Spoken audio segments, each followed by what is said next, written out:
Olá, 22 de abril de 2019, as principais notícias desta segunda-feira você confere agora aqui na TV Difusora. Começa a nova fase da campanha contra a gripe. Vai ser aberta a Semana Estadual de Combate e Prevenção à Hipertensão. Domingo de Páscoa é marcado por encontro das famílias e renovação da fé. O esporte CBF define datas e horários das semifinais da Copa do Nordeste. Resta apenas uma vaga para a fase de grupos da competição no ano que vem. No estúdio eu falo sobre o Prêmio Sebrae de Educação Empreendedora. O Bom Dia Maranhão está começando agora.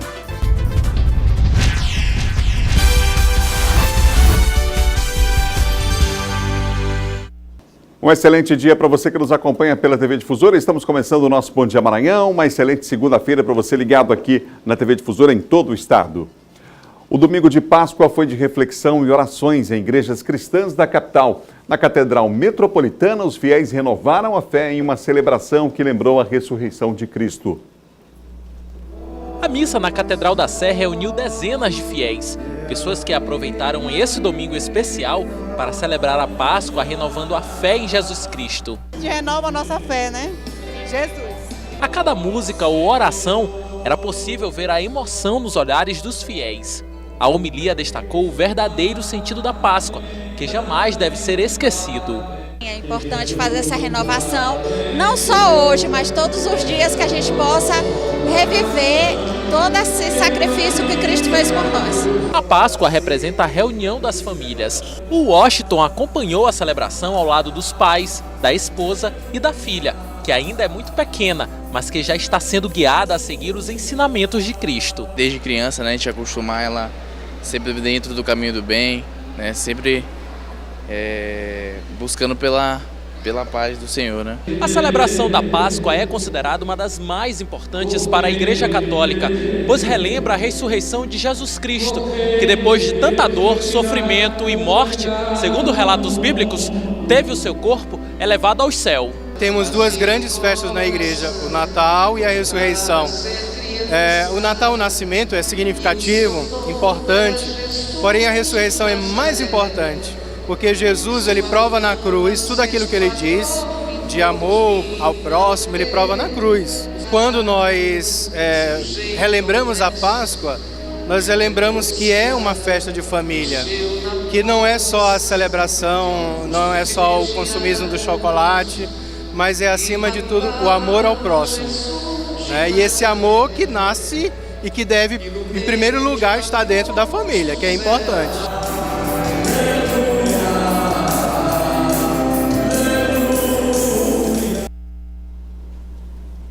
Já a comunidade católica Shalom realizou um retiro espiritual que reuniu centenas de pessoas.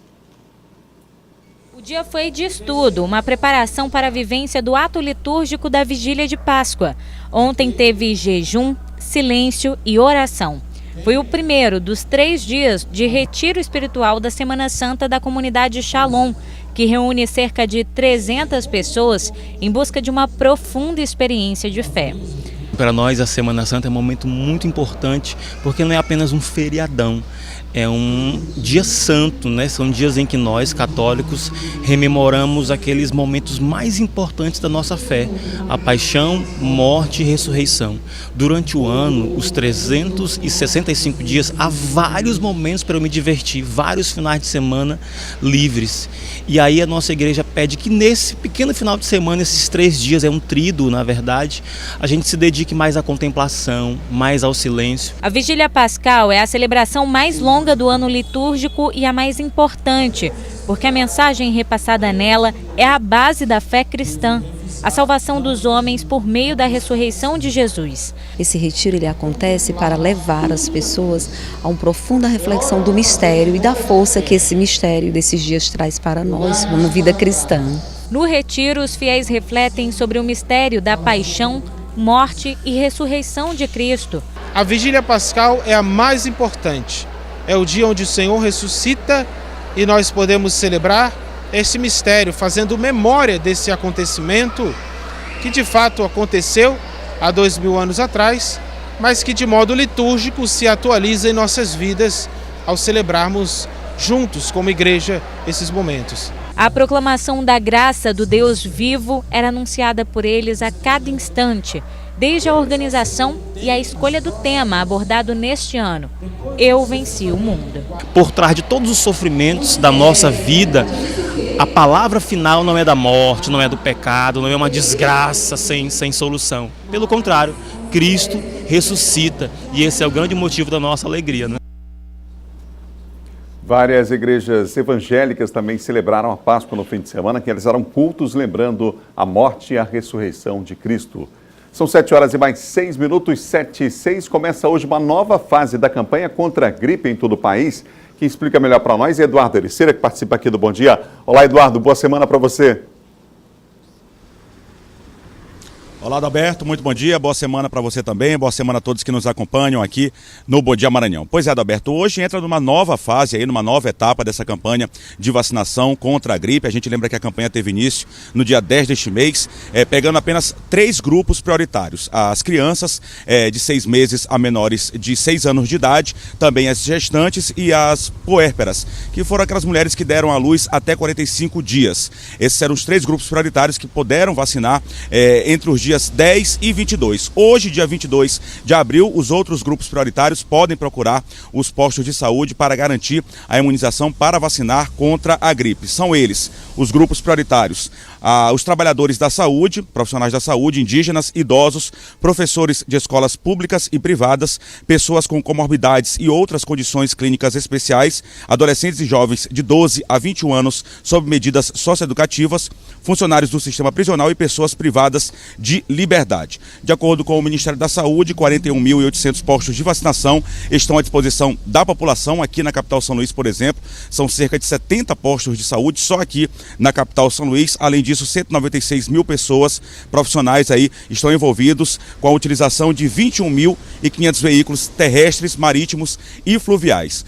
Segundo o Ministério da Saúde, até março deste ano, Adalberto, foram registrados 255 casos de influenza. Lamentavelmente, 55 pessoas morreram por conta da doença. Adalberto.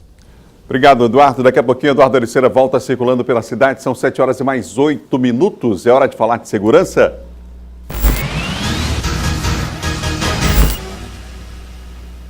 A participação agora é de Silvan Alves. Olá, Silvan. Boa semana para você. Boa semana, Adalberto. Bom dia a você, bom dia a todos. Silvan, vamos começar falando sobre esse acidente lamentável, né? Morreu um homem após perder o controle do carro, colidir com um poste aqui na capital.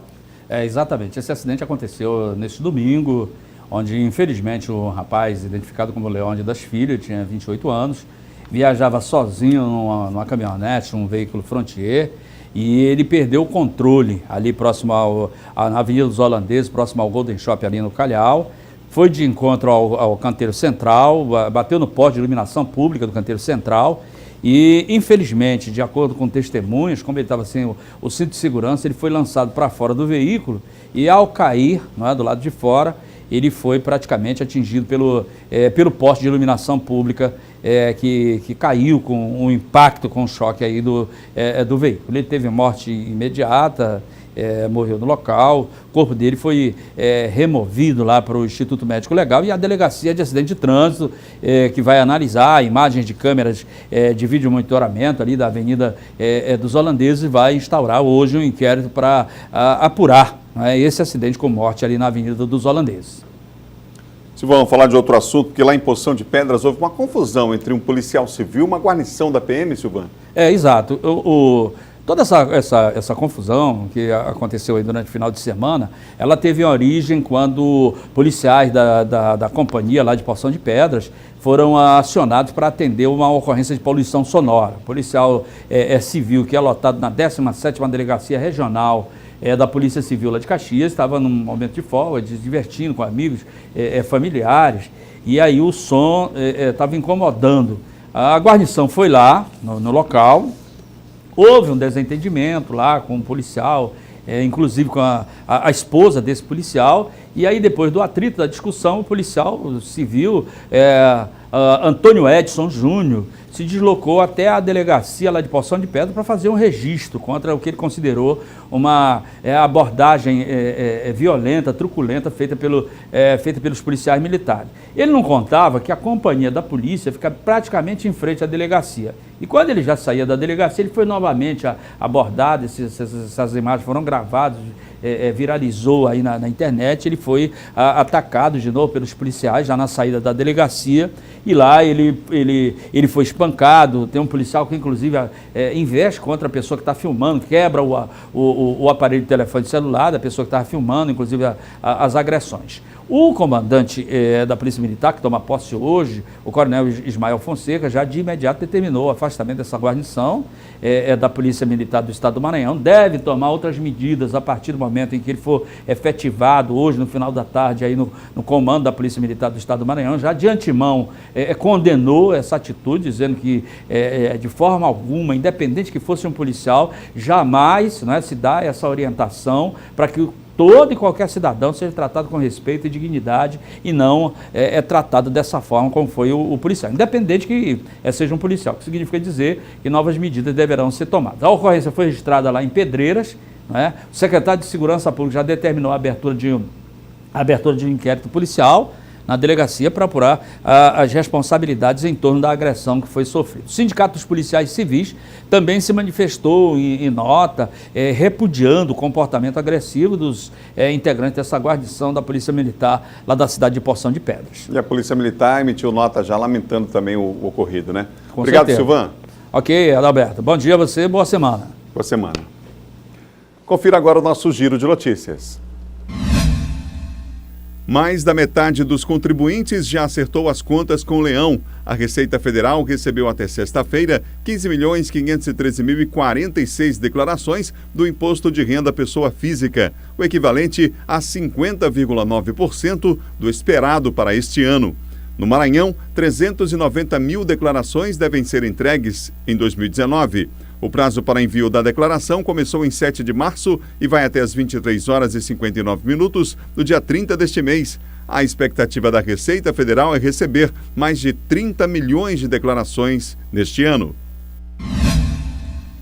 As obras da primeira etapa de prolongamento dos 1.800 metros da Avenida Litorânea continuam dentro do cronograma mesmo com as fortes chuvas em São Luís. A ação para a instalação do BRT, Transporte Rápido por Ônibus, é a maior obra de mobilidade urbana intermunicipal do Maranhão. A equipe técnica da Agência Estadual de Mobilidade Urbana e Serviços Públicos, responsável pela execução, avalia que será possível manter o cronograma de entrega da primeira parte, prevista já para o segundo semestre deste ano. Acontece na manhã de hoje a solenidade de transferência de cargo de diretor do Centro Tático Aéreo. Assume a gestão o Tenente-Coronel Luiz Magno Lima da Silva. À tarde, a Polícia Militar do Maranhão promoverá a solenidade militar de passagem de comando. O Coronel Ismael de Souza Fonseca assumirá o comando no lugar do Coronel Jorge Allen Guerra Luongo. A cerimônia contará com a presença do governador Flávio Dino, que vai presidir a solenidade, além do secretário de Estado de Segurança Pública, Jefferson Portela, e autoridades civis e militares da esfera municipal, estadual e federal. Das ocorrências registradas de janeiro até abril pela Defesa Civil Municipal da capital, 178 casas foram interditadas e 217 famílias em situação de alagamento e desabamento foram atendidas pela Prefeitura de São Luís, com encaminhamento efetivo a programas sociais do município, como o pagamento do aluguel social, benefício dado a pessoas em situação de vulnerabilidade social. O monitoramento das áreas de risco é realizado de forma permanente. Em locais considerados de alto risco, a orientação é a saída imediata dos moradores. Vamos agora à Imperatriz com Micaele Martins. Bom dia, Micaele. Olá, Adalberto, muito bom dia para você, bom dia a todos que nos assistem. Bom, para aumentar a segurança dos alunos, motoristas e pais de alunos, a Secretaria Municipal de Trânsito e Transportes, a CETRAN, reforçou nesta semana a sinalização em frente às escolas públicas e privadas dos bairros de Imperatriz. Em horários de fluxo mais intenso, como entrada e saída nas escolas, estudantes, professores e condutores agora serão sempre acompanhados por agentes da Secretaria de Trânsito Municipal. A gente vai estar dispondo agente de trânsito em todas as escolas, em dia alternados, para fazer essa travessia dos alunos nas faixas de pedestre. Para que haja um monitoramento eficaz, a sinalização horizontal e vertical agora observadas à risca. Tem criança pequena que não sabe, eles atravessam de qualquer jeito, então se tiver um policial, a pessoa de longe vai observar e vai diminuir a velocidade, né? O monitoramento nas faixas começou a ser trabalhado com maior intensidade aqui em Imperatriz. E é um trabalho que vai ser feito em frente às escolas públicas e privadas e vai se estender por todo o perímetro urbano. A maioria do trânsito as pessoas não respeitam na hora de parar. E eu acho muito importante isso porque não, diminui o fluxo de carros batendo nas pessoas. Agora vamos falar de um exemplo de solidariedade. Voluntários colocaram uma geladeira no centro da cidade para o pessoal deixar uma doação de alimento e colaborar com a alimentação dos moradores em situação de rua. Dona Rosa é uma das voluntárias do projeto. Ela já fez sua doação e colocou na geladeira.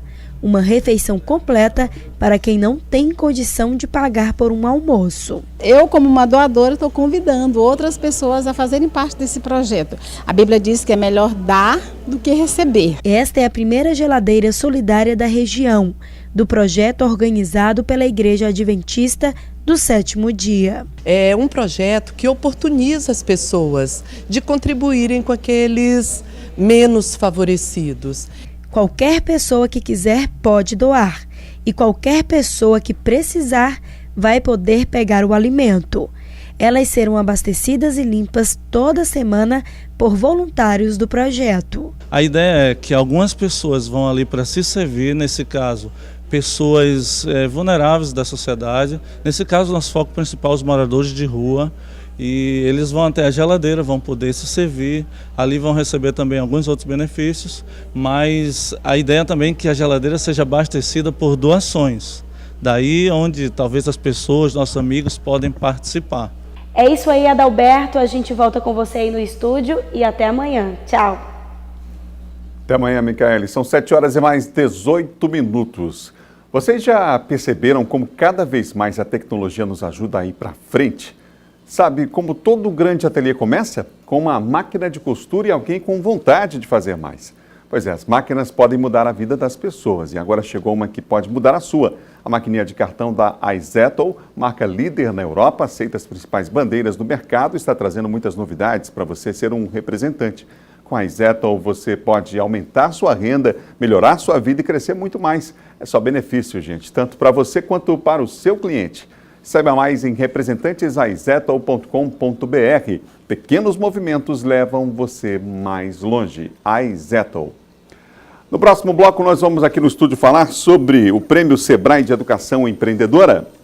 E mais, líder do governo Bolsonaro diz que base do governo não existe. Assunto para John Coutrin depois do intervalo. São 7 horas e mais 19 minutos. Imagens ao vivo da Praça Deodoro aqui na capital de todos os maranhenses. Chuva aqui na capital no começo dessa semana. A gente volta já já.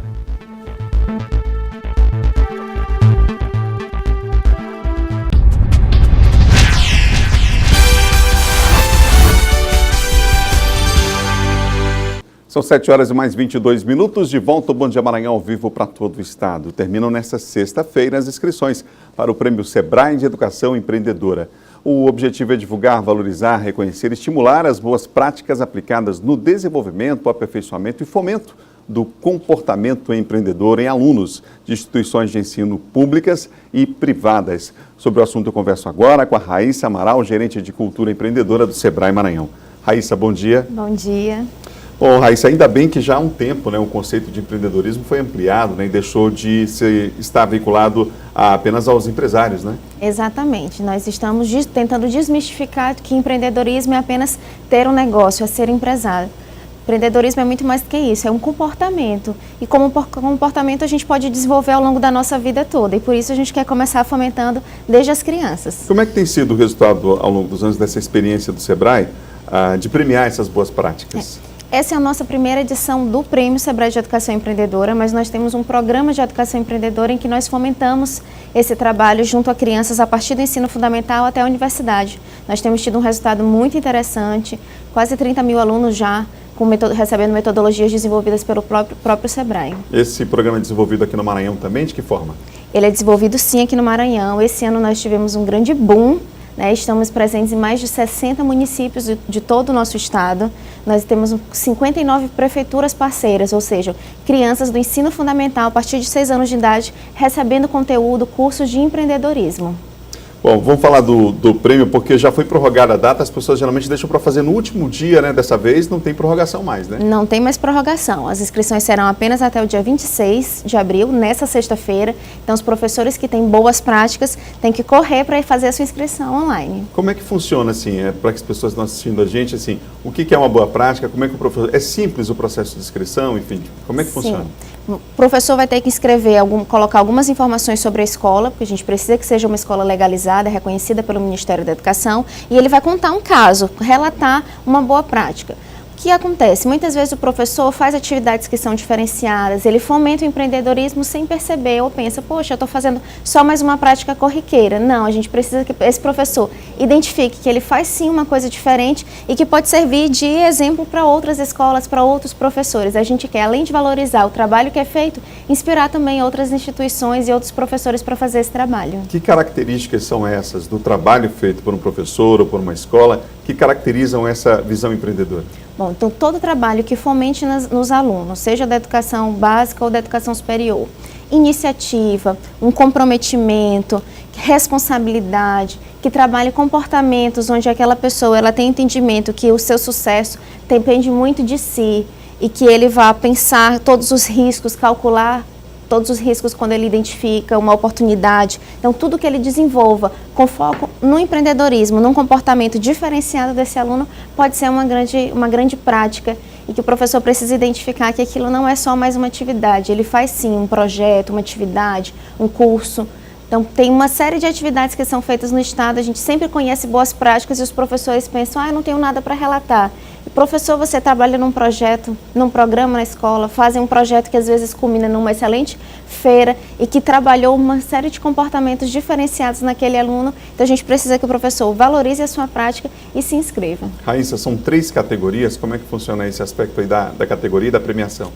Certo. Na verdade, são 4. É o ensino fundamental, ensino médio, educação profissional e educação superior. E nós vamos poder concorrer tanto instituições públicas e privadas. A gente não vai ter categorias distintas. Então, para esses 4 níveis, as 4 categorias, a gente pode inscrever profissionais tanto de instituições públicas e privadas. Quem pode se inscrever? Reitores de universidades, secretários de educação, diretores, coordenadores, professores. Então, todos os profissionais que estão envolvidos nas atividades daquela instituição, fomentando a cultura empreendedora nesses estudantes, eles podem se inscrever. As etapas é que são 3, né? A estadual, regional e a nacional? Ah, sim, então desculpe, são 3 etapas. Nós estamos agora com as inscrições abertas. Para a etapa estadual, nós teremos uma premiação que está prevista para o mês de julho, um reconhecimento desses finalistas. Até o mês de julho, no final do mês de julho, nós teremos o resultado da etapa regional. Então, os melhores de cada região, os melhores do Nordeste, nós esperamos que o Maranhão esteja entre eles, irá para a premiação nacional que está prevista para o mês de agosto. É um evento de educação empreendedora de âmbito nacional que vai ser realmente a oportunidade de ter um reconhecimento para todo o país e que as pessoas conheçam essas boas práticas, né, e se inspirem. Essas características e habilidades do empreendedor, alguns já nascem com essas características, a gente percebe logo desde cedo isso, né? Mas a boa notícia é que é possível desenvolver essas habilidades, não, Raíssa? Claro que sim. Nós trabalhamos dentro do SEBRAE com um estudo da ONU muito interessante que aponta os 10 principais comportamentos do empreendedorismo, do empreendedor. Então, comportamento, hoje a psicologia sabe, né? Nada é absolutamente inato. Você tem questões que são da sua personalidade, o envolvimento com o meio, que a família vai incentivando, vai fomentando, mas você pode desenvolver ao longo da vida. Quantas pessoas não começam um empreendimento, um negócio, ou mudam completamente de carreira, de vida na terceira idade? Então, o comportamento a gente desenvolve ao longo da vida. Então, a gente quer incentivar que as instituições comecem na mais tenra idade, né, desde o ensino fundamental, mas que a gente compreenda que empreendedorismo, esse comportamento, ele realmente pode ser desenvolvido ao longo da vida toda. Raíssa, obrigado pela entrevista. Qual é o endereço para o pessoal fazer a inscrição online do prêmio? educaçãoempreendedora.sebrae.com.br. Obrigado mais uma vez. Obrigada. Olha, gente, acontece o lançamento do novo modelo de RG do Maranhão e também a assinatura do termo de contratação de empresa especializada em Libras, que vai atuar nas unidades do Viva Procon, garantindo aí mais inclusão e cidadania ao atendimento. Quem tem mais detalhes para nós é o Eduardo Ericeira, que volta a participar aqui do Bom Dia. Eduardo, o lançamento acontece nessa segunda-feira? Pois é, Adalberto, o lançamento acontece daqui a pouco, às 11 horas da manhã desta segunda-feira, lá no Shopping da Ilha, aqui na capital São Luís, no bairro do Ipaz, Maranhão Novo, naquela área, vai acontecer o lançamento dessa importante lei, que é a questão de uma nova identidade aqui para o estado do Maranhão, com mais informações, que é o RG+, essa lei que ela foi sancionada em tempo recorde em todo o Brasil. Ela tramitou na Assembleia Legislativa apenas 3 semanas, logo depois que foi encaminhada ao Executivo Estadual. O governador Flávio Dino sancionou, quer dizer, a lei foi aprovada desde que virou projeto de lei até ser aprovada como lei, apenas um mês até que fosse sancionada. Além dessa questão da assinatura, da questão do lançamento do RG+, também vai acontecer a assinatura do termo de contratação de empresa especializada em Libras, que vai atuar nas unidades do Viva Procon aqui no estado do Maranhão, garantindo mais direitos, mais cidadania no atendimento à população maranhense. Uma outra importante iniciativa, um outro importante projeto que vai acontecer também na manhã desta segunda-feira. Sobre a questão do RG+, Adalberto, é uma lei, a número 10.996 deste ano, de 2019. A nova carteira de identidade permitirá a inclusão de outros documentos, como CNH, título de eleitor, carteira de trabalho, registro profissional, como OAB, ICRM, identidade do contribuinte do imposto de renda, certificado militar, NIS, PIS, PASEP, certidão de nascimento, tipo sanguíneo, informação sobre condições especiais de saúde, como alergias, por exemplo. Quer dizer, vai ser um RG com muitas informações. O lançamento acontece hoje às 11 horas da manhã, com a presença de várias autoridades. Devem marcar presença o vice-governador do estado, Carlos Brandão, também o secretário de Segurança Pública, Jefferson Portela, o secretário de Direitos Humanos e Participação Popular, o Francisco Gonçalves, também a presidente do Procon Viva aqui no estado do Maranhão, Karen Barros, e também, claro, o autor da lei, o deputado Duarte Júnior. A gente volta com você, Adalberto. Vamos falar de política agora?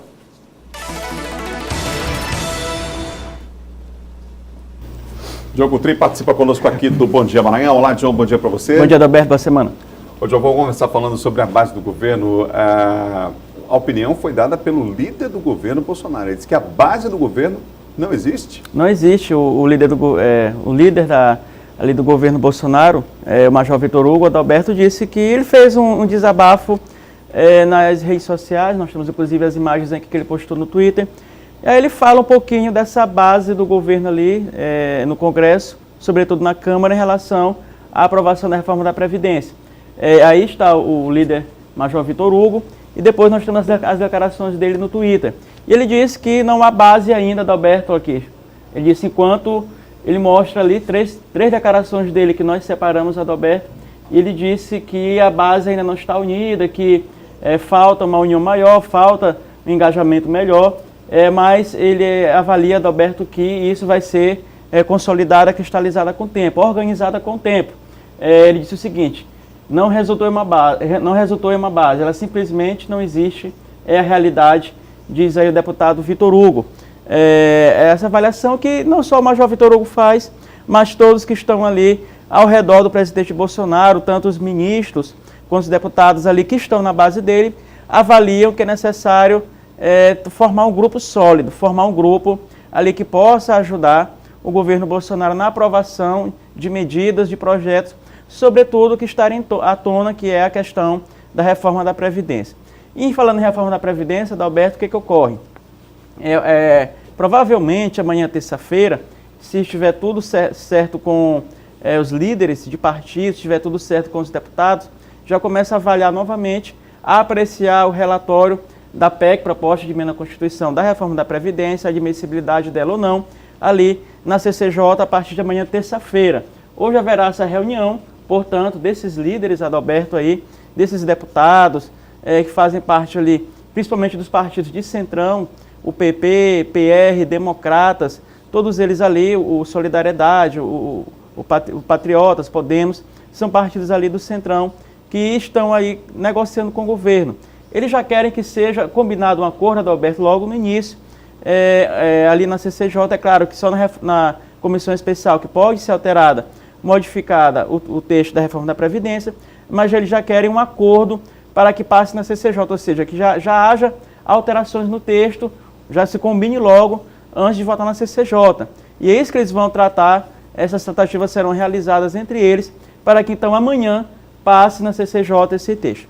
Outra polêmica relacionada à reforma da Previdência foi a decretação do aberto de sigilo. Do sigilo foi determinado pelo presidente Bolsonaro, pelos ministros ali relacionados à reforma da Previdência, para o sigilo de dados, estatísticas, ou seja, daquilo que é a reforma da Previdência. E os deputados não estão satisfeitos com isso, porque é necessário que se coloquem, que se exponha realmente quais foram os cálculos feitos, quais foram as estatísticas, quais são os dados dessa reforma. Não, eles avaliam por que o governo quer esconder isso, por que decretar sigilo, por que censurar essas informações. Também é outra polêmica que pode ser colocada aí, que pode atrapalhar o andamento da reforma da Previdência. Se o governo não quer mostrar o que realmente está por trás da reforma, não há por que então aprová-la. Então é necessário que haja esse esclarecimento, que se mostre para a sociedade realmente por que da aprovação da reforma da Previdência, qual é o déficit realmente da reforma. Se avalia que hoje, Adalberto, o déficit previdenciário em 2018 chegou a 266 bilhões de reais e pode chegar a algo em torno de 300 bilhões em 2019, segundo os cálculos do governo. Mas é preciso que se mostre esses dados para a população, porque tem deputados que avaliam que não há esse déficit, não existe o déficit da Previdência e que podem ser feitos outros remanejamentos para aí então esse buraco que tem na reforma, ele seja ali saldado com essa questão desse valor. Não só deputados, João, a gente já recebeu aqui no estúdio, inclusive, representantes de sindicatos ligados a essa área da Previdência, técnicos da área que provam que esse déficit de fato não existe, né? Exatamente. Na hora que você considera a Previdência no sentido mais amplo, né? Mais ampliado. John, um outro assunto, o ex-presidente José Sarney segue com influências em cargos federais aqui no Maranhão? Uma matéria, Adalberto, do jornal o Globo, foi divulgada no final de semana e mostrou algumas lideranças regionais políticas, uns caciques, que continuam com influência nos cargos federais no Maranhão. Aí ele citou o ex-senador José Sarney, que ainda tem influência em cargos federais, ainda indicou nomes, por exemplo, a questão da Codevasp aqui no Maranhão, é uma indicação do próprio José Sarney, aí com o Jones Braga, o ex-prefeito de Nina Rodrigues, e também ele cita outro cargo que é ali a questão do IPAM, a experiência do IPAM também, que é de um filho aliado do ex-senador José Sarney, ou seja, cargos que estão, o IFAM, que estão aí sob o controle do ex-senador José Sarney por indicação dele. Essa avaliação que fez o jornal o Globo, que fez uma longa reportagem no final de semana e avalia que o ex-senador José Sarney continua mantendo então essa influência, esse poderio aqui no Maranhão, com essas indicações de cargos permanecem sobre a direção de aliados dele. E ainda na questão local, Adalberto, é esperado para que hoje já comece também a ser tratado e votado na CCJ, Comissão de Constituição e Justiça, esse projeto, essa operação de crédito em relação ao empréstimo de cerca de 600 milhões para pagamento de precatórios. O que acontece? Segundo informações, o líder do governo, Flávio Dino, na Assembleia, o deputado Rafael Leitor, vai pedir urgência de votação nesse projeto. Como ele deve pedir urgência para esse projeto que pede esse dinheiro, esse recurso, esse montante de 600 milhões para pagamento de precatórios, é bem possível que amanhã já possa votar, porque já está há 2 semanas aguardando o parecer da Comissão de Constituição e Justiça. O relator ainda não deu parecer, mas é claro que dessa semana esse parecer deve ser declarado e aí então o Rafael Leitor peça urgência e deve ser votado amanhã. Pode ser votado amanhã. Se conseguir ser decretada urgência, pode ser votado amanhã, mas também tem, claro, um artifício da oposição que é pedir vista. E, claro, adia em 24 horas essa votação. Portanto, todas as atenções voltadas para hoje, sessão de hoje à tarde na Assembleia, a partir do aberto das 16 horas, em que a principal pauta dessa semana é a votação desse empréstimo de 600 milhões, em que o governo pede esse recurso para esse pagamento de precatórios de anos anteriores também, e, claro, de outros anos que estão atrasados. Obrigado, John. Até amanhã. Até amanhã, Adalberto.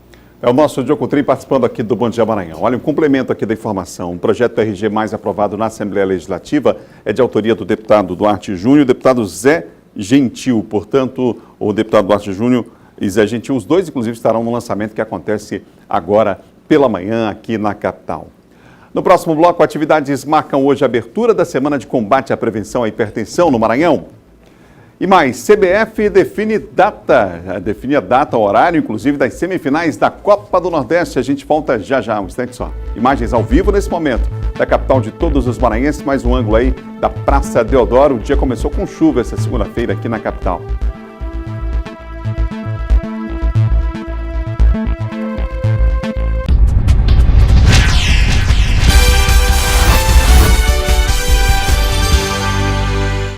De volta, Bom Dia Maranhão ao vivo para todo o estado, são 7 horas e mais 42 minutos. Agora vamos falar de esporte.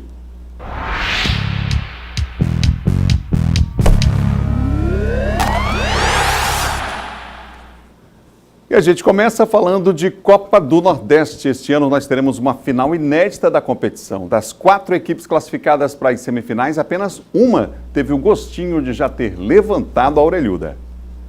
O título de campeão da Copa do Nordeste 2016. Essa festa toda foi em 2016, um ano que o torcedor do Santa Cruz não vai esquecer.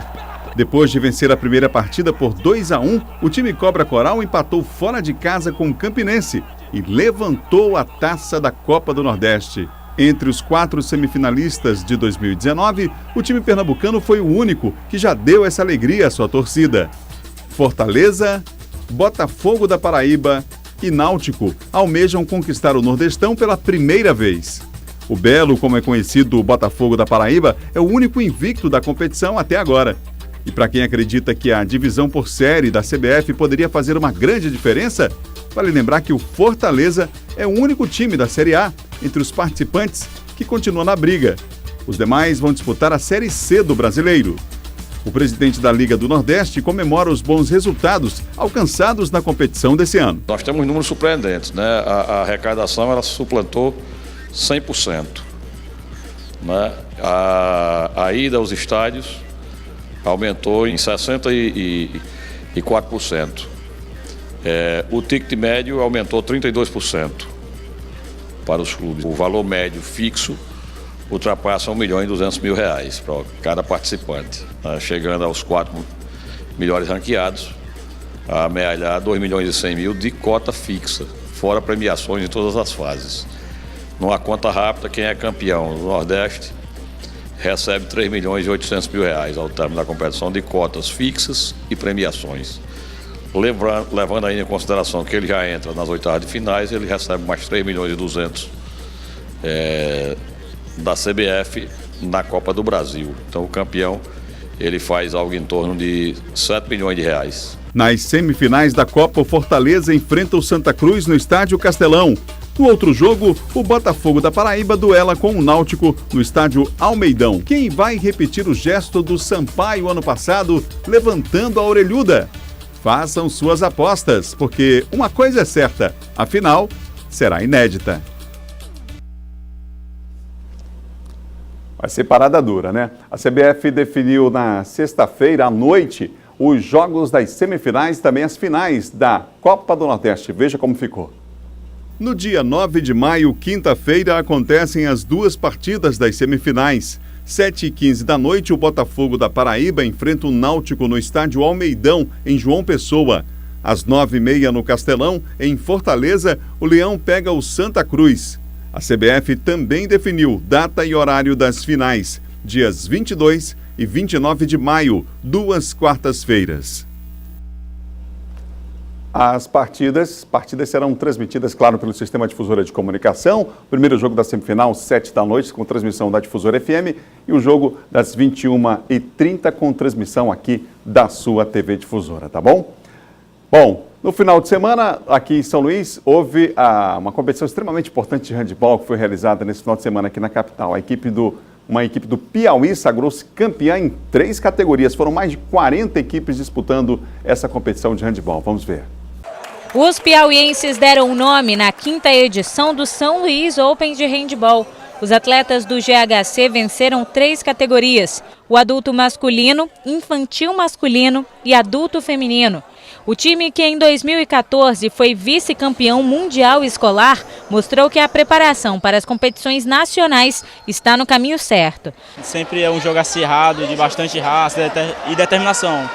A gente sabia que a torcida ia dar uma ajuda para eles, mas graças a Deus a gente treinou e com certeza o que a gente treinou, a gente praticou em jogo e deu tudo certo. Com as vitórias na capital maranhense, a expectativa era de muita festa no caminho de volta para casa. A satisfação é grande, é a primeira competição que a gente está competindo esse ano, de 2019. A gente tem um calendário cheio esse ano e serve de preparação para as futuras competições que vai ter durante todo o ano de 2019. O título 2019 do Master Feminino foi para Cubanas, equipe de São Luís. Já o do Master Masculino foi para o Mac Heinz. E foram jogos acirrados, viu? A disputa ponto a ponto na categoria juvenil feminino entre Barbosa de Godoy e a ESF exigiu muita atenção dentro de quadra. O nosso resultado eu espero que seja bom, que a gente seja campeã, mas como o outro time também é bom, a gente está lutando para que isso aconteça, entendeu? E deu certo para o AESF, que venceu por 20-12. É muito gratificante a gente terminar uma competição com êxito, ainda mais a Copa Open que está na sua edição. Então, assim, eu estou muito feliz em ter concluído o trabalho, é muito treinamento, ainda mais na equipe do Barbosa de Godóis, que é uma grande equipe, onde você vê que o jogo foi bem equilibrado, mas graças a Deus no final a gente pôde tomar controle do jogo. Foi um jogo pegado, mas com a ajuda de Deus a gente conseguiu chegar na final vitoriosos. Graças a Deus. A competição começou no último fim de semana com disputa nas categorias infantil, juvenil, adulto e master. Ao todo, 44 equipes participaram da competição.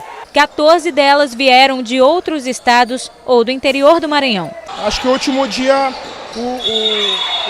o resultado da competição é a performance das equipes. Foram jogos bem apertados, são finais bem disputadas, as equipes vindas de outros estados e que acabaram proporcionando um bom dia de handebol para quem gosta de esporte. Importante competição de handebol que aconteceu aqui na capital. No futebol, amanhã a gente vai mostrar a preparação das equipes para o Campeonato Brasileiro. Vai continuar mostrando para você. Lá no Maranhão Atlético Clube, a novidade é a presença do Vitinho, que foi do Moto Clube, e também do volante Robson Simplício, que já foi de Sampaio Correia, enfim, jogador conhecido da torcida maranhense. E o atacante Vitinho, os dois foram apresentados na semana passada lá no quadricolor do Parque Valério Monteiro, que deve contratar, como disse o técnico Sandofex, cerca de 8 ou 9 jogadores pensando no Campeonato Brasileiro. Ano passado bateu na trave ali o acesso do Maranhão Atlético Clube, a disputa pelo acesso do Maranhão Atlético Clube, Série D é muito forte e o Maranhão vem aí preparado para essa competição, vai se reforçando. Na quarta-feira à tarde é vez do Moto Clube, o Papão do Norte, apresentar já algumas mudanças lá no CT do clube, reformas foram realizadas por lá e também a equipe vai apresentar os seus novos reforços para o Campeonato Brasileiro na quarta-feira à tarde para a torcida e também para a imprensa. Vamos mudar de assunto, são 7 horas e mais 50 minutos, é hora de saber a previsão do tempo aqui na capital, no interior do estado. A semana começou com chuva na capital, hoje para São Luís a previsão é de sol, com muitas nuvens durante o dia, períodos de nublado com chuva a qualquer hora. A mínima em São Luís 24, a máxima 29 graus. Em Imperatriz, sol com algumas nuvens, chove rápido durante o dia e à noite a mínima de 23, a máxima de 31 graus. Lá em Caxias, sol com muitas nuvens, pancadas de chuva à tarde e à noite, mínima de 23, máxima de 31 graus. Bom, vamos agora para mais 3 cidades. Em Bacabal hoje, sol com muitas nuvens durante o dia, períodos de nublado, com chuva a qualquer hora, mínima em Bacabal 22, máxima 30 graus. Em Santa Inês, sol e aumento de nuvens de manhã, pancadas de chuva à tarde e à noite. Mínima de 25, máxima de 32 graus. Lá em Codó, sol com algumas nuvens, chove rápido durante o dia e também à noite. Mínima de 22, máxima 32 graus. Agora veja como fica a tábua de marés. A primeira maré baixa aconteceu na madrugada às 2h36, com 0,4 metros. Às 8h32, maré alta 6,1 metros, às 14h59, maré baixa. E às 20 horas e 59 minutos, nova maré alta 5,6 metros. São 7 horas e mais 51 minutos, não perca a hora, 7h51. Vai ser aberta hoje a Semana Estadual de Prevenção e Combate à Hipertensão. Eduardo Alestreira tem mais informações para a gente dessa doença que é silenciosa, não é, Eduardo? A Semana de Prevenção e Combate à Hipertensão começa hoje, nesta segunda-feira, dia 22, e se estende até a próxima sexta-feira, dia 26. Uma semana importantíssima para falar sobre justamente essa doença que, se não for tratada, se não for bem cuidada, pode até levar à morte, não é isso, Adalberto? Importantíssima essa ação. Agora pela manhã já tem início essa ação. Durante a Semana de Prevenção e Combate à Hipertensão serão várias orientações, atividades educativas em 54 unidades da rede que vão estar aí interligadas para justamente levar todo esse acompanhamento, essas orientações, esse trabalho de conscientização que é importantíssimo. Não é à toa que a semana é de prevenção e combate, porque é muito mais importante você prevenir a doença do que depois aí tratá-la, enfim, é muito mais difícil. Então, quer dizer, a prevenção é bem mais importante, é nesse intuito que a Secretaria Estadual de Saúde vai atuar com essa semana aí de prevenção e combate à hipertensão. O dia D será realizado na próxima quarta-feira, dia 24, na Unidade de Saúde Paulo Ramos, que fica na região central de São Luís, na Rua do Passeio, durante todo o dia, das 8 da manhã até as 17 horas, portanto até as 5 horas da tarde, com várias atividades que serão realizadas nessa unidade. Então, dia D aí de prevenção e combate à corrupção, na próxima quarta-feira, dia 24, no Centro de Saúde Paulo Ramos. Quem estiver nas unidades também vai ser, além de ser orientado, receber atendimento, vai responder justamente a um questionário que servirá para o monitoramento de pacientes e também o acompanhamento de pessoas que foram identificadas com hipertensão. Caso também seja necessário, vai acontecer a distribuição de medicamentos. Caso necessário, a pessoa for diagnosticada já com hipertensão, já essa distribuição de medicamentos no mesmo momento na unidade de saúde. Dados do ESUS apontam que em 2018 foram atendidos individualmente nas unidades básicas municipais 65.171 pessoas com problemas relativos à hipertensão arterial. As estatísticas mostram ainda que de 1º de janeiro deste ano até o dia 31 de março foram feitos 13.612 atendimentos voltados para diagnóstico de hipertensão, quer dizer, as secretarias de saúde, tanto do município aí como do estado, preocupados com essa situação, atendendo as pessoas, dando esse suporte à população, envolvendo também essa questão da hipertensão. Adalberto. Obrigado, Eduardo, pelas informações. Está o nosso Eduardo Terceira trazendo informações para você aqui no Bom Dia. O Bom Dia Maranhão termina agora. Outras notícias no portal MA10. A gente amanhã vai falar sobre os reforços do Sampaio Corrêa, jogadores, vários deles treinando. A gente falou semana passada, mostrou até as fotos aqui para você saber quem fechou com o clube e a definição aí de apresentação, inclusive jogadores. Sampaio treina a semana inteira em 2 expedientes, se preparando para a estreia no final de semana no Campeonato Brasileiro. A gente se encontra outras notícias no portal MA10. Com imagens da capital, a gente encerra hoje o nosso Bom Dia, imagens de São Luís do Maranhão. Veja só, com essas imagens a gente se despede por hoje. Amanhã a gente se encontra. Até lá.